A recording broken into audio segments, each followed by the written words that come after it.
This journey begins in the dark, somewhere between Murcia and Alicante, as we race down the scenic Andalusian highway heading to Almeria to catch our ferry and officially start our Moroccan adventure. The 10-hour cruise across the Alboran Sea was windy, so windy in fact that walking straight on deck was a challenge. It was my first experience on such a long ship voyage, and believe me, despite how I might look in this video, I was completely sober. We arrived in Nador around 8:30 p.m. Upon disembarking, we were greeted by Moroccan border guards who checked our customs paperwork obtained during the cruise and all other necessary documents. Once everything was cleared, we drove a few kilometers to our pre-booked hostel, ready to rest up for the journey ahead. The next morning, Morocco welcomed us with an entire day of pouring rain. Because of that, we decided to take the highway and just make a beeline for Fez, eager to dry off and properly start experiencing the country. Once in Fez, we caught a taxi to the Medina, where we grabbed local SIM cards and some currency, then headed straight for food. It was delicious and cheap, just 7 euros per person for a meal and a drink. With our hunger satisfied, we wandered through the Medina, marveling at the beautiful old architecture. The entire place felt like a grand, vibrant bazaar where locals sold everything, from food and spices to traditional cookware, clothing and tools.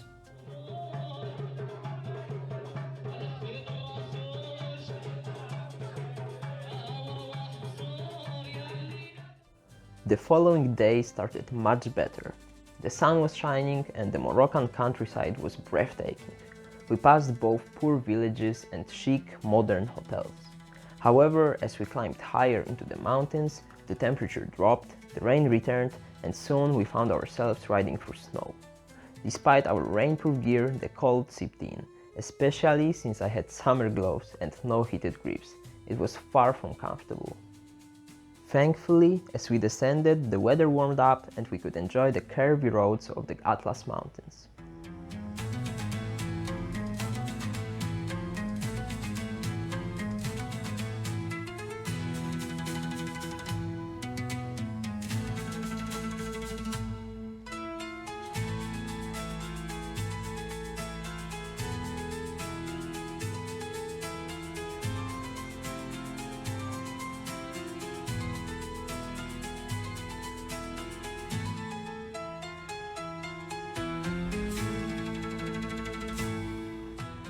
But soon enough the terrain flattened, the roads straightened, and the landscape grew drier. We were nearing the desert. Initially, I feared the heat, but the temperature was just perfect, and the wind created a mesmerizing scene of sand drifting across the road. After a long day of travel, experiencing all seasons and temperatures, from freezing cold to pleasant 25-degree heat, we finally arrived at the riad near Merzouga, where we would spend the next 2 nights.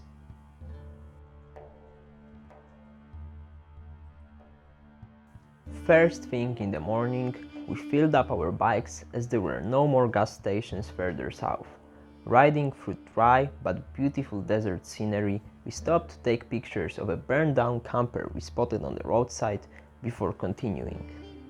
I'd always imagined the Sahara as endless dunes, but it turns out most of it is vast, barren, rocky plateaus, like the one you see here. We kept riding until the asphalt gave way to gravel, at which point we left the main path for some mild off-roading.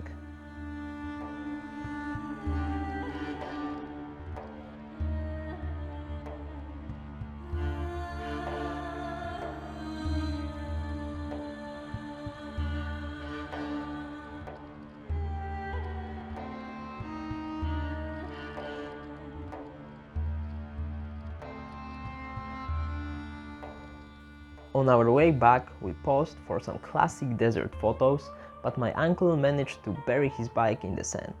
After some effort, we got him unstuck, only for me to do the same thing later on. Thankfully, we'd learned from earlier and we're back on the asphalt in no time. After we came back from our short motorcycle escapade, we rented a few quads to ride the dunes. Unfortunately, the only videos I have are vertical, but we had a blast. So if you're ever here and don't have a dirt bike, I'd highly recommend it. That evening, we took a walk in the nearby sand dunes.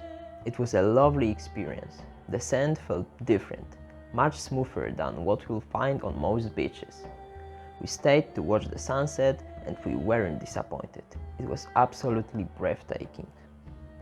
The next day, we headed deeper into the barren landscape toward Gara Meduar, a horseshoe-shaped mountain that once served as a fortress protecting ancient trade routes. However, more recently, it has been used as a filming location for movies such as The Mummy and the James Bond film Spectre. I even managed to capture some footage of a bicycle race happening nearby from atop the mountain. Generally, I've noticed quite a few off-roading competitions taking place in the area. Back on the road, which was again mostly straight and surrounded by a vast, dry landscape, the desert continued to surprise me. I had expected monotony, but instead the scenery kept changing. The colors of the terrain shifted, the mountains varied in size and shape, and the occasional Berber village added even more character. Everything was dry though, until we reached Tingir, an oasis where lush greenery burst from anywhere that had access to water. We stopped for lunch at the famous Todra Gorge before continuing our journey through more dry scenery, interrupted by the occasional oasis, until we reached our next riad. The following day we began by visiting Qusar of Eid Ben Hal, a fortified village along the Trans-Saharan trade routes, now a UNESCO World Heritage Site. It's also been featured in countless films, from Lawrence of Arabia to Gladiator and Game of Thrones. After exploring the village, we rode to Ouarzazate to see Kasbah Tawrirt and visited the cinema museum across the street. On our way back, we did a bit of off-roading to reach the set of Kingdom of Heaven at Atlas Studios, the largest movie studio in the world by land area, and finally reached our first real curves.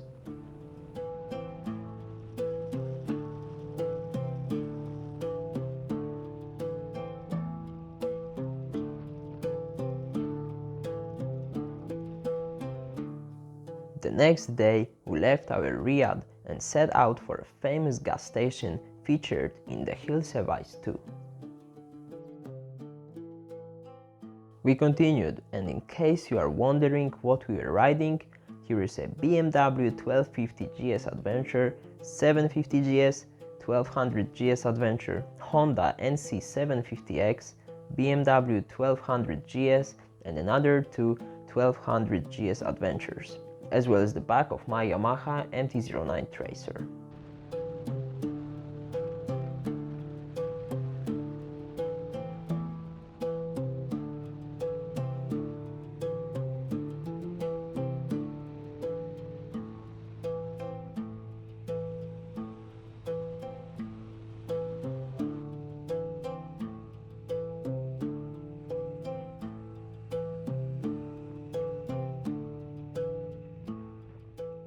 Finally, we began to hit some proper curvy roads, and we pushed ourselves to make the most of it, right up until the asphalt disappeared.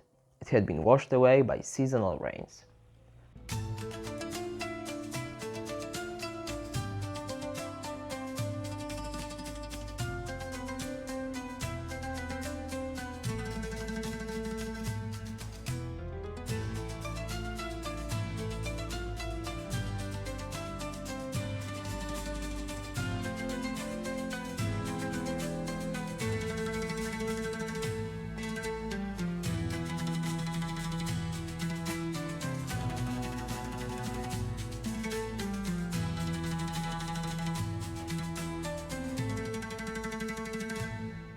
After tackling more curves and recording some stunning sights, we encountered a herd of sheep just chilling in the middle of the road.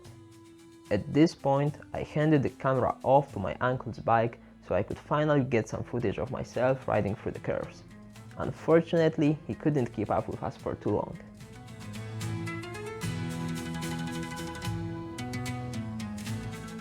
The next day, we left most of our luggage at the campsite and set off on a short trip near Tafraud. Our adventure began with a mild off-road ride to reach the Painted Rocks, which were a pretty bizarre sight in this desert landscape. From there, we continued to the Eight Mansur Valley. The landscape was stunning, with roads winding like the dry river below us.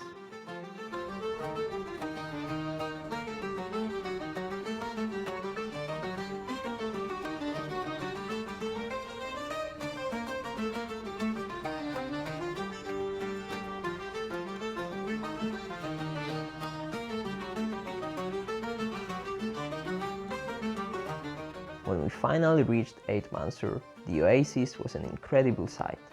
We didn't expect it would be so lush and dense. The palm trees were everywhere, even encroaching on the road itself. However, we kept on moving, as the goal for the day was off-roading. It was my first proper time riding on such terrain, and while it was sometimes challenging, none of us had any major issues. After completing the loop around the valley, we returned to the oasis for a meal and spent the rest of the day relaxing.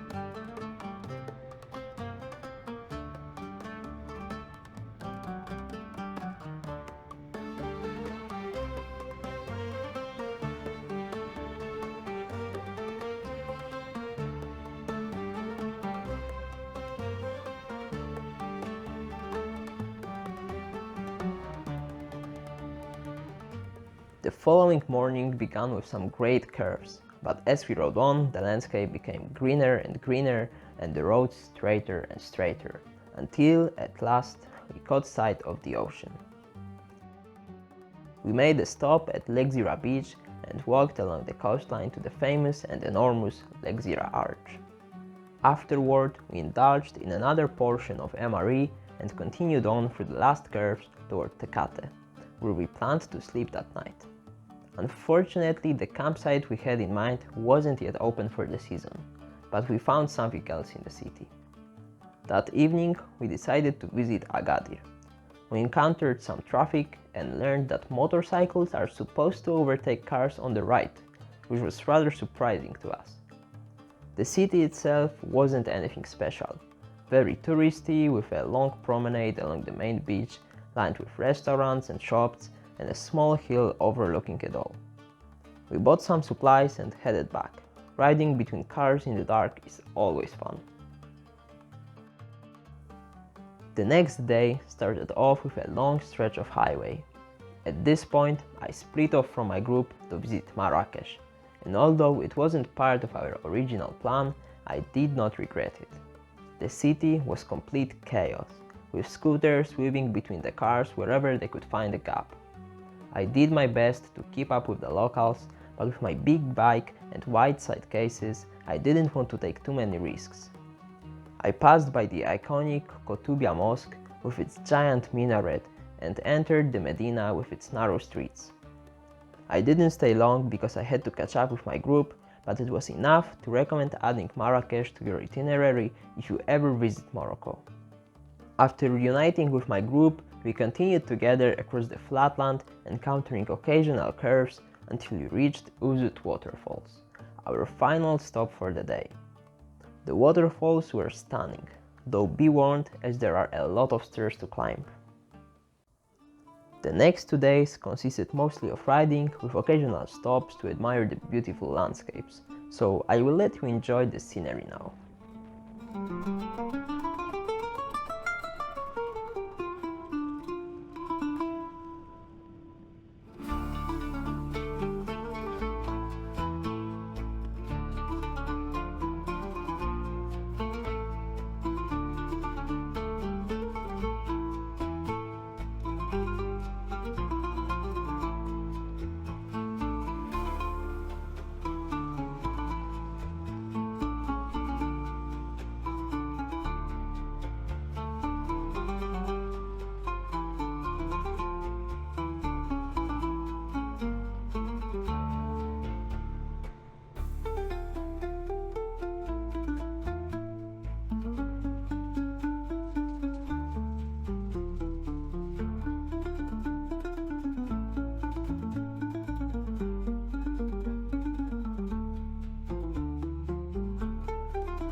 In Meknes, we visited a barber in the Medina.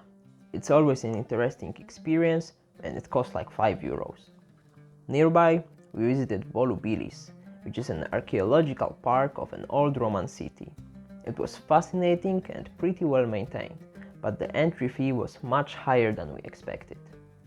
We wrapped up this leg of journey in Chefchaouen, also known as the Blue City. True to its name, the Medina's buildings were painted in various shades of blue, making it a charming and a unique place to explore.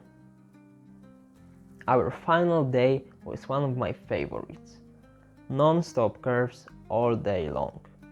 First, through the mountains where we did a quick photo shoot, and later along the Mediterranean coast. The ride was incredible, with considerable climbs and descents. One moment we were almost at sea level, and a couple of kilometers later we were 400 meters up, riding through clouds with barely any visibility.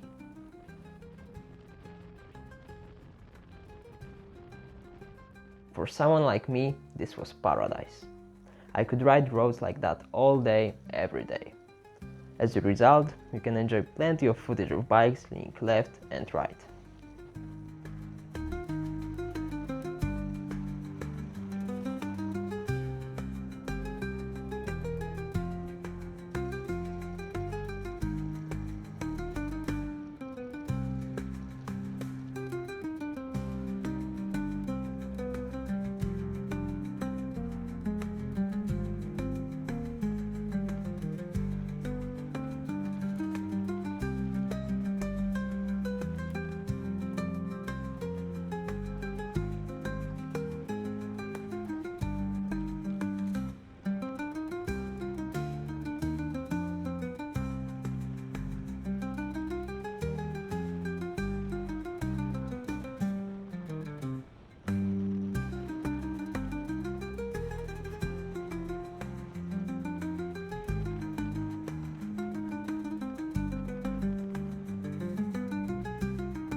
When we reached Nador, we came across some guys who climbed onto a truck, I guess to hitch a free ride. Then we reached Beni Ansar, where we rode along the impressive fence on the border with Melilla. We finished our journey in the port, where we spent more time than we'd like. First, due to problems with the Moroccan system for checking the documents, and then our ferry was late. Despite the setbacks, it was a fitting end to an unforgettable trip. Although I still had to do 1200 kilometers through the entirety of Spain the next day to get back home. In conclusion, Morocco is an incredible country and I highly recommend visiting it, especially the southeastern part. For me, the desert scenery punctuated by oases and awesome winding roads are among the best and most beautiful landscapes I've ever experienced, so I will definitely be coming back here one day, ideally with something better suited for off-roading and sand, as there is still so much more to explore. Thank you for watching, and a big thank you to my group and our Vedoci for an amazing time and a great route. Until next time.